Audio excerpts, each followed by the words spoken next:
The second thing that I did when I was drafting both Love and Other U-Turns and A Letter from Paris, rather than get feedback on my draft manuscripts, was something that I've heard, I can't remember exactly who, but there's a memoir teacher in the States who says you need to pay yourself to write the first draft.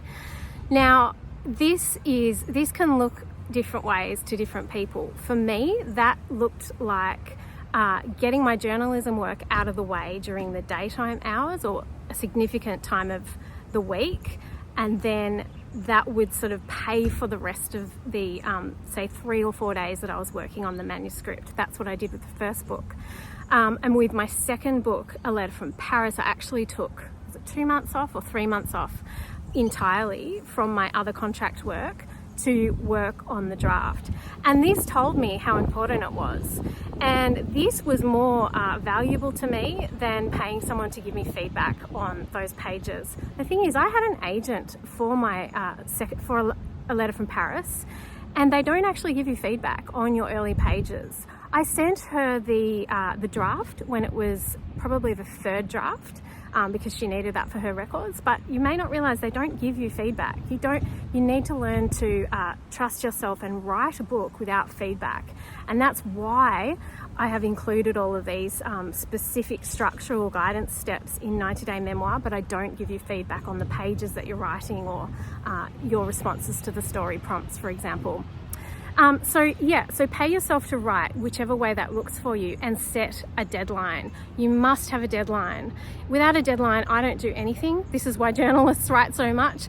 And you know, if you can say to yourself, it also works on a psychological level. If you can say to yourself, okay, I'm making this sacrifice now, I'm putting in the time now, and maybe it's really hard right now, because memoir is quite hard to write. It's very difficult and different internally than writing even fiction, and most types of non-fiction that aren't memoir, because we are mining our psyche and our memories and our history.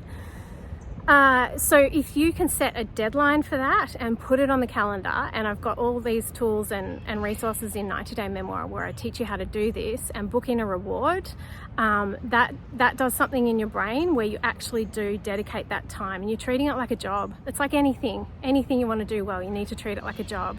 So that second piece of it, which I did with both of my books rather than seek feedback, was to set a deadline and to pay myself to write in whichever way that looks for you. So treating it like a job.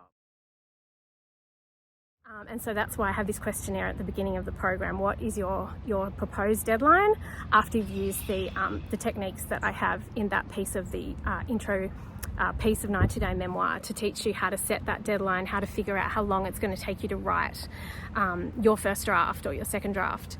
And booking a reward is a huge part of that. And I have suggestions on certain rewards.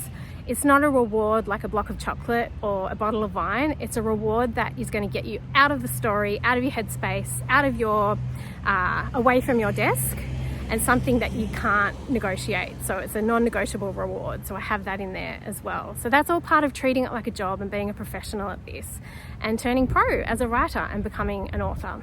So that's the second thing, I think it was, that I did rather than seek feedback, is set myself a deadline and treat it like a job. Until you have that draft, it's pointless getting feedback. So get the story down as well as you possibly can before you show it to anyone. Write as much of it as you can, write it as well as you can, redraft it, revise it.